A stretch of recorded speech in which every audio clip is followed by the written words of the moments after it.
নির্বাচনের আগেই জুলাই সনদকে স্বীকৃতি দিয়ে এদেশের মানুষের যে গণ অধিকার সেই অধিকার ফিরিয়ে দিবে, এই দাবি আজকে আমরা রাজপথ থেকে জানাতে চাই। সাথে সাথে এটিও বলতে চাই, এই আগামী দিনে আবার যেন কোন সরকার স্বৈর সরকার হিসেবে প্রতিষ্ঠিত হতে না পারে। আজকে তার তীব্র যে প্রতিবাদ, আজকে যে সমাবেশ সেখান থেকে শুরু হয়েছে, এই আন্দোলন দাবি আদায়ের আগ পর্যন্ত চলতে থাকবে। আগামী দিনে রাজপথে যে কোনো দাবি আদায়ের আন্দোলনে একাগ্রতার সহিত আমরা অংশগ্রহণ করবো। ইতিহাসের কালো অধ্যায় লিখিত হবে। সুতরাং শরীয়তে স্কুলগুলোতে ধর্মীয় শিক্ষক নিয়োগ দিতে হবে। আল্লাহ আমাদের সকলকে ময়দানে থাকার তৌফিক দান করে। আমিন।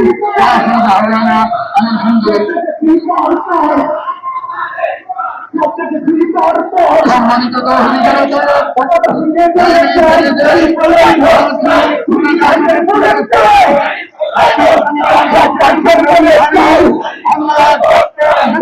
দর্শক